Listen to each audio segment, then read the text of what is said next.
My name is Dr. Michael Lee. I'm a cardiologist and I specialize in rhythm problems of the heart.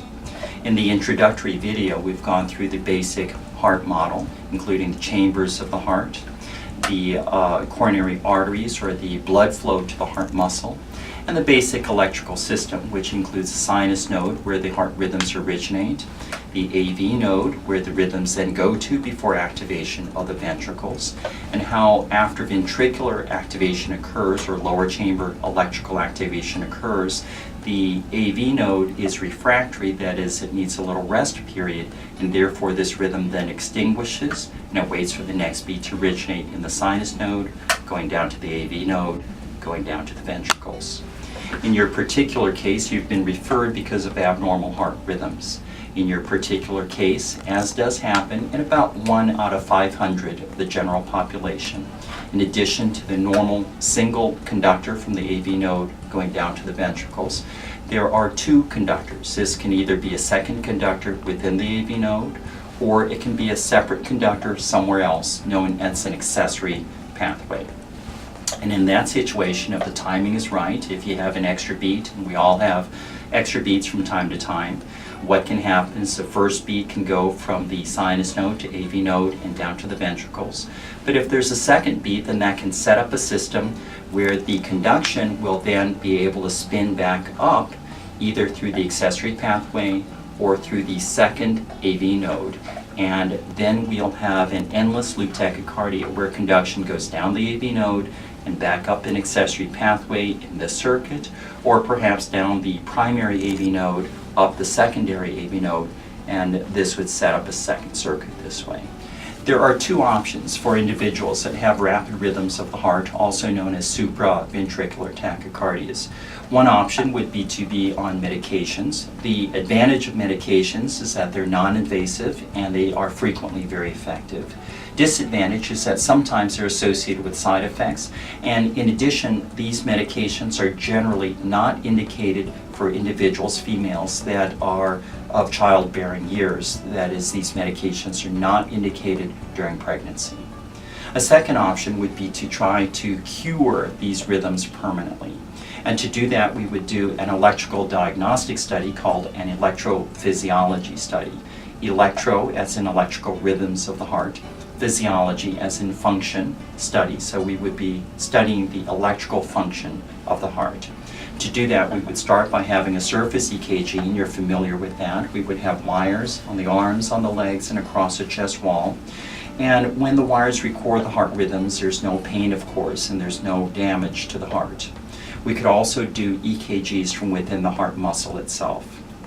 To do that, we would have you in the hospital. We would clean the area by the side of the legs where the veins run. And the veins are pretty much the size of your finger.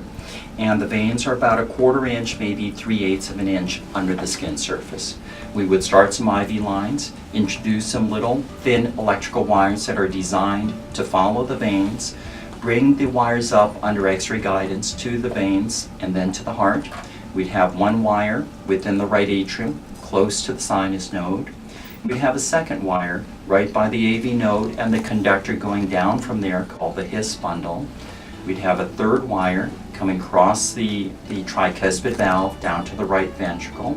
And we'd have a fourth wire coming into a little vein that then wraps around the back of the heart into a vein that we call the coronary sinus. This fourth wire allows us to record the electrical rhythms both in the left atrium and the left ventricle simultaneously.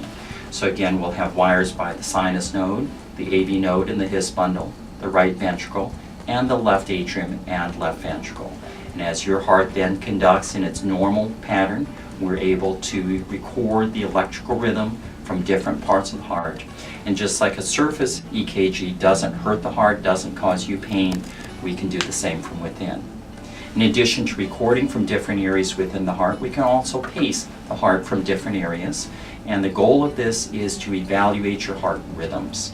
We're generally able to introduce and activate the abnormal heart rhythms. And if the rhythms are going down the AV node and up an accessory pathway, we would be able to determine the location of the accessory pathway, how fast the heart runs during tachycardia or during rapid rhythms, and what your blood pressure and oxygen levels are. In addition, if you have an abnormal rhythm from within the node, the AV node, we can also evaluate that as well.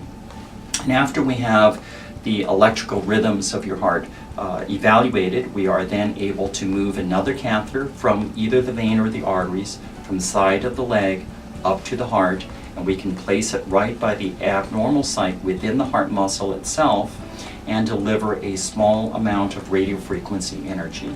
Radiofrequency energy is very similar to microwave energy. It's a slightly different wavelength. And just as you can heat up a cup of coffee in your microwave, I can heat up a small amount of tissue, generally 4 to 7 millimeters in diameter.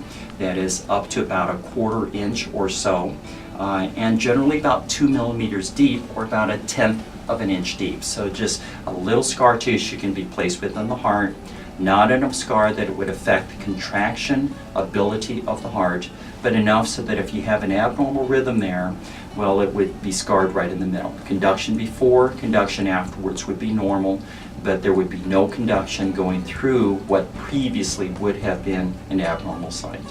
So then when your heart contracts, the atrium would fire, the sinus node, the AV node, the ventricles, but there would not be an ability of the heart rhythms to spin back up. That is, you would be cured of your rhythms permanently. When we're done, all the wires come out, nothing stays within the heart. The wires come out, we put local pressure for about 20 minutes or so. You're then watched overnight and you go home the following morning generally. The medications that you might have been on previously for abnormal heart rhythms would have been stopped a few days before the procedure, and we don't need to restart it. And essentially you would be cured of your problems with about a 95% probability. In a little bit we'll be meeting personally, we'll be discussing this as well, and I'd like to see what questions you have. Thank you for watching this video.